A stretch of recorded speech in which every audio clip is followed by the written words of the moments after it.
topic in hand, moving on.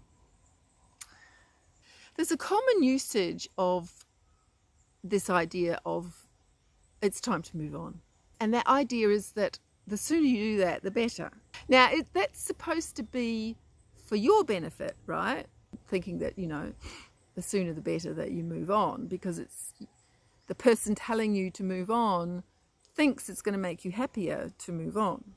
And also then they don't have to listen to you talking about it. So everybody wants you to move on. And whoever you've got the problem with, they most want you to move on.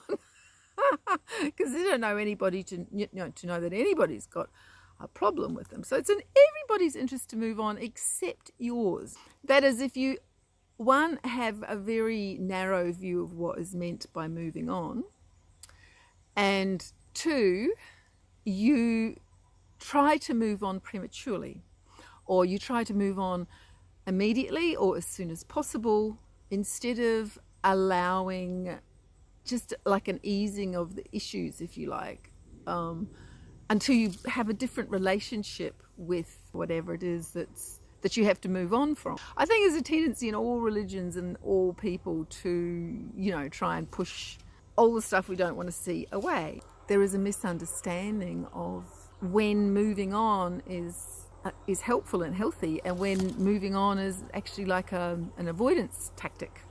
Because in actual fact, the ability to examine deeply your, urges and issues and where stuff comes from, habitual patterns in yourself. We all need to look at that so we can work out what we like and don't like about ourselves and what we want to change. I mean, there's a deep psychological analysis needs to happen, as well as, the Buddhist meditations on emptiness. If we dwell on the same things over and over and over, I just keep coming back to something over and over and over in the same way each time, so that there isn't any kind of peeling of layers each time we visit it, which is there should be, all the time, like in excess, then that's not healthy. And we do need to move on from a state where we're totally fixated on whatever the issue is. And sometimes we might need to be fixated for a while, and then we have a break where we just, we really don't think about it for a bit. And then something else comes up out of this issue that you have to attend to, deal with. And that's the thing. When it comes up, you have to deal with it. Not, I've moved on, and therefore, I'm just going to ignore anything that sort of bubbles up from that issue. And what can happen is you can have it can fester, so that instead of just a little thing that you should be looking at and dealing with, it gets repressed and, built up, and you start to go, everything gets out of balance. That's on one side. And I think the Buddhists think of psychoanalysis as holding on to all those issues, right? But that's not it. If the psychoanalyst didn't help the patient to move on, they wouldn't be doing a very good job. That's their job is to help people come to terms with their issues, and ultimately to move on, or, as I say, form a different relationship to those events. So when we do move on, it'll happen naturally. Nobody needs to force it, and certainly don't ever tell somebody else to move on. It's just like, don't do that.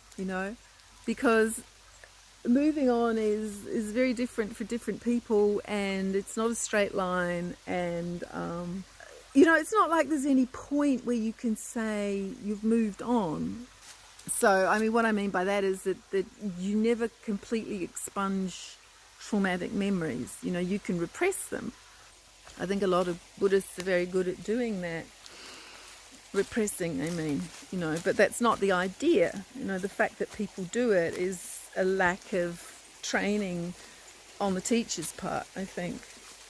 I think a good teacher needs to be aware of the misunderstandings that can occur from whatever it is that you're teaching, so they stop them from falling into that misunderstanding before they have the misunderstanding. Yeah, so I like the idea of forming a new relationship with whatever the traumatic event was. So you examine it from lots of different angles until you've got a really good understanding of the whole thing. Why I think it's important for people to know why things happened and, what your role was in it, if any, because, there's a lot of misunderstandings about karma around too. So what constitutes moving on for one person won't be the same as what constitutes moving on for another person. We won't all end up seeing it the same way, but at least we will have examined what actually happened there, so that any decision that we make is then a conscious one. So how is letting go going to look for someone like me? And there's a few of us, basically we're journalists, who keep talking about this, because if we don't, it disappears from public awareness. That would be a terrible thing, because the problem is far from solved, and I guess we all just keep doing what seems right to us to do. But there's just this underlying knowledge that you have to keep awareness of the issue alive until there is no more an issue.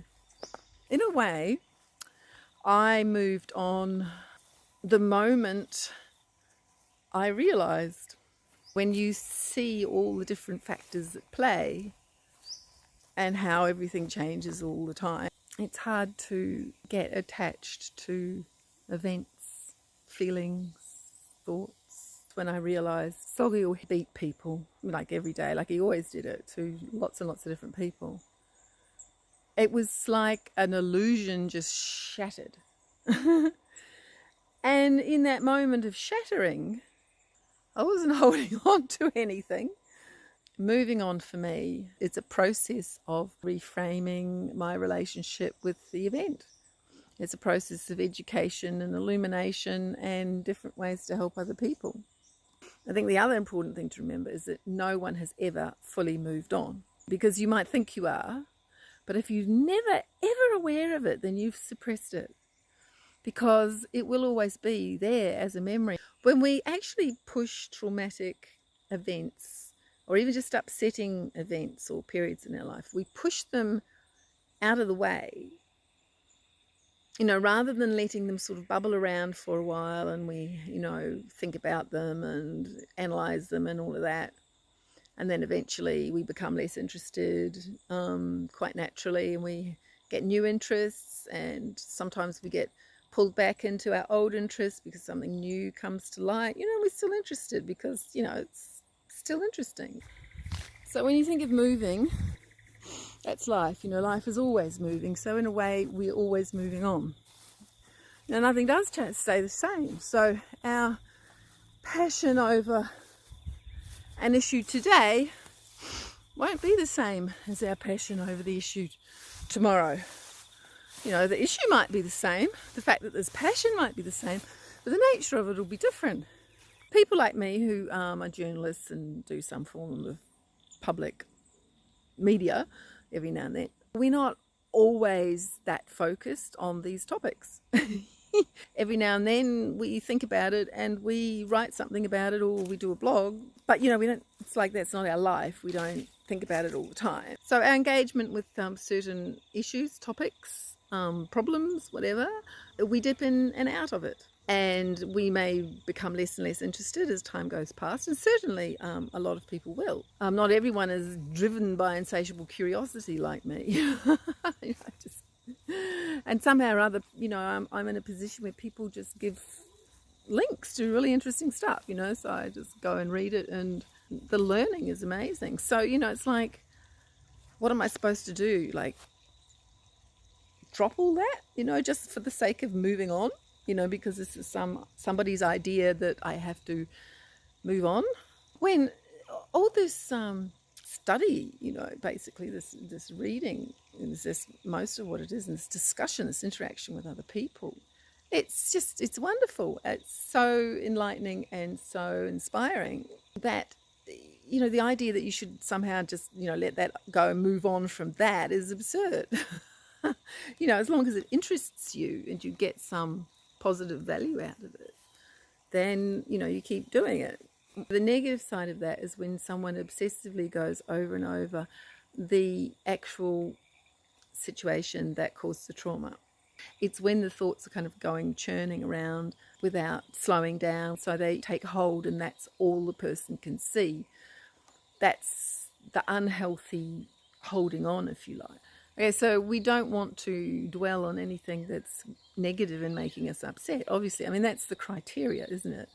If what we're doing is bringing a negative experience, then obviously we do have to do something about that. And it may mean that we have to, see a therapist, or, yes, sit down and do some meditation until that pattern clears away. And the thing we have to realize is the pattern of ignoring it, or the pattern of just like moving on, I'm not staying anywhere, kind of can be repression, so that's why we need to be able to really examine ourselves and ask ourselves, what is it we're actually doing? How are we handling this?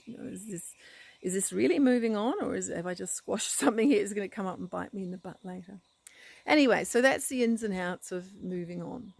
So I've done my walk and I'm home and I'm signing off. See you next time. Bye.